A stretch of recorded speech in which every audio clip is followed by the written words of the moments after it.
નમસ્કાર મિત્રો, મારી પીઆર ગુજરાતી ચેનલમાં તમારું સ્વાગત છે।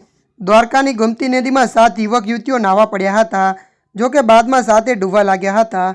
આથી બૂમાબૂમ અને દોડધામ થતાં ફાયર વિભાગની બોટ અને સ્થાનિક લોકોએ રેસ્ક્યુ કરવા માટે દરિયામાં ઉતાર્યો હતો। તમામનું રેસ્ક્યુ કરી સારવાર માટે હોસ્પિટલ ખસેડાયા હતા।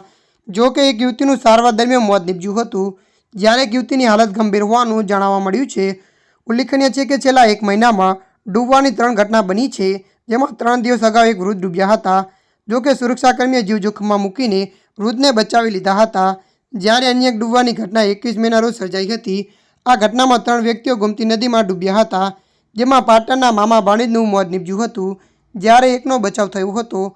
હવામાન વિભાગ દ્વારા પણ આગાહી કરવામાં આવી હોવાથી દ્વારકાના દરિયામાં કરંટ જોવા મળી રહ્યો છે, ત્યારે દરિયાનો પ્રવાહ ગોમતી નદીમાં વધુ જોવા મળતો હોય છે, ત્યારે આ બાબતે યાત્રીઓ અજાણ હોય છે।